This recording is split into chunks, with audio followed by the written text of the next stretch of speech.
మనందరం కూడా ఒక దేవుళ్ళ భావిస్తున్నటువంటి బాబాసాహెబ్ డాక్టర్ బిఆర్ అంబేద్కర్ గారి జయంతి. అది మనందరికీ నిజంగా ఒక పండగ రోజు. ఎందుకంటే ఆ మహానుభావుడు తీసుకొచ్చినటువంటి ఎన్నో సంస్కరణల ఆధారంగా ఈ రోజు మనందరం ఇలా ఉన్నాము అంటే ఆ మహానుభావుడే కారణమని మీ అందరికీ నేను తెలియజేసుకుంటున్నాను.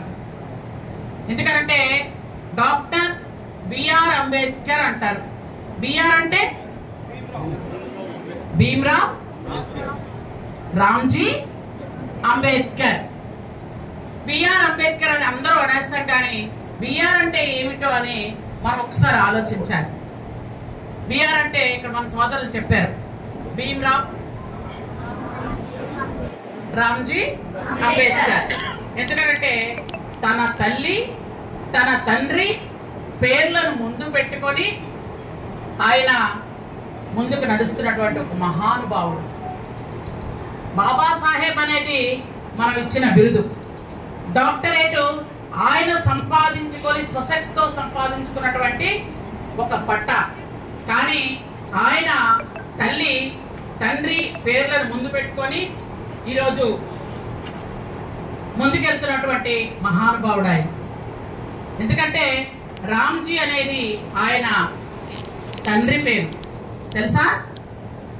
చదువుకున్నారా? రామ్జీ అనేది ఆయన తండ్రి పేరు. అలాగే భీమాబాయ్ అనేది ఆయన తల్లి పేరు. రెండు పేర్లు కలిపి పెట్టుకున్న మహానుభావుడు. చిన్నప్పుడు మనలాగే ఆయన కూడా గవర్నమెంట్ స్కూల్సే కదా, అప్పుడు గవర్నమెంట్ స్కూల్స్కి వెళ్తూ ఎన్నో అవమానాలు అనుభవించారు. ఆ రోజు అంటరానితనం ఎలా ఉండేది అని అంటే మనిషిని మనిషి ముట్టుకోకుండా దూరంగా ఉంచుతూ ఏదైనా ఇవ్వాలి అంటే ఇలా కాదు ఇలా ఇచ్చే పరిస్థితి ఉండేటప్పుడు.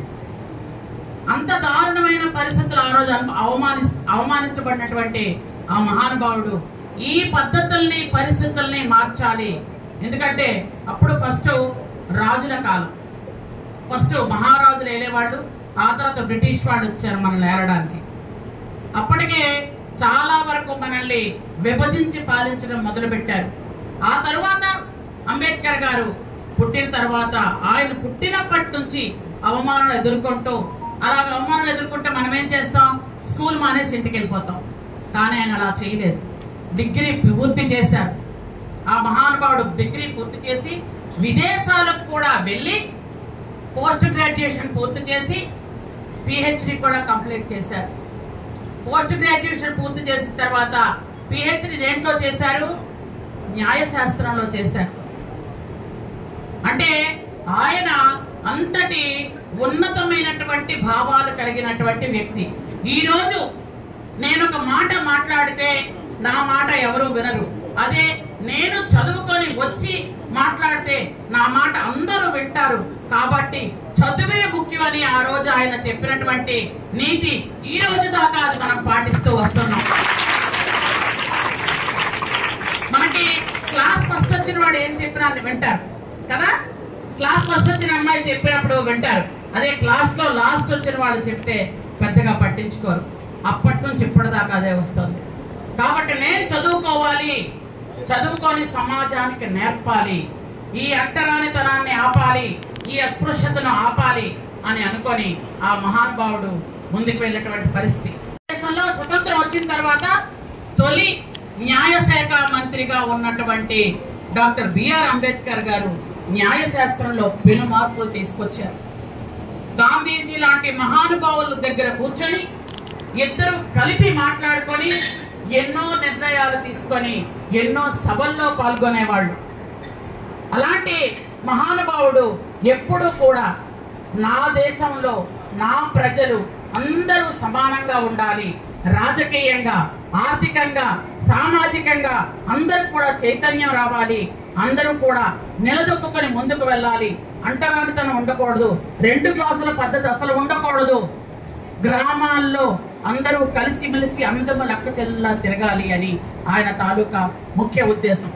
ఎప్పటికీ కూడా పాఠ్య పుస్తకాలు వెనక అంటరానితనం నేరం అని ఉంటుందా? ఇప్పుడు కూడా ఉంది కదా. మేము చిన్నప్పుడు అలాగే ఉండేది. ఎందుకంటే అంటరానితనం నేరం అని అంటే అది ఖచ్చితంగా మనం చూస్తాం, వదిలేస్తాం.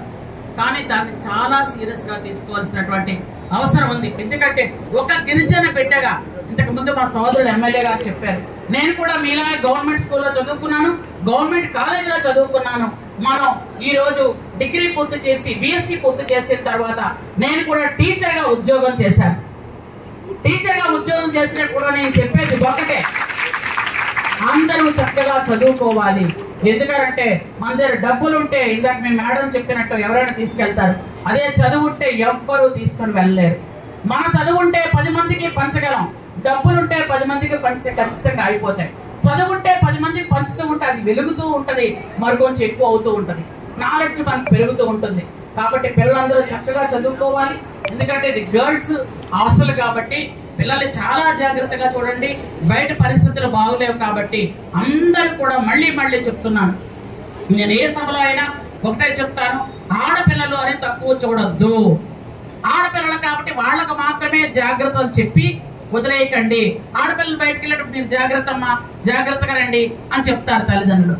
అదే మగపిల్లడు బయటకు వెళ్ళినప్పుడు కూడా చెప్పండి, నువ్వు బయటకు వెళ్ళినప్పుడు జాగ్రత్త, ఏ ఆడపిల్లని ఏమి అనొద్దు, అందరినీ అక్క చెల్లిలా చూడండి అని ప్రతి తల్లిదండ్రి చెప్పినప్పుడే సమాజంలో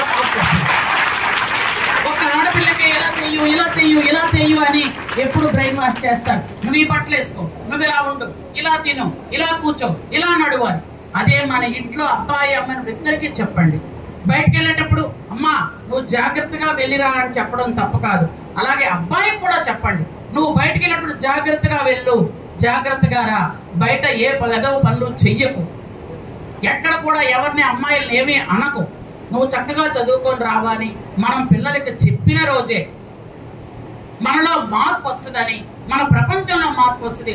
ముఖ్యంగా మన ఆంధ్రప్రదేశ్ లో ఆడపిల్లలు హింసించినటువంటి ఈ పద్ధతుల్లో మార్పు వస్తుందని మీ అందరికి కూడా నేను సవినయంగా తెలియజేసుకుంటున్నాను. ఎందుకంటే ఇక్కడ చాలా మంది పేరెంట్స్ ఉన్నారు, చాలా మంది పేరెంట్స్. ఆ పేరెంట్స్ అందరూ కూడా మరి కొంతమందికి చెప్పండి, ఖచ్చితంగా అబ్బాయిని అమ్మాయిని ఒకేలా పెంచండి, ఒకేలా జాగ్రత్తలు నేర్పించండి.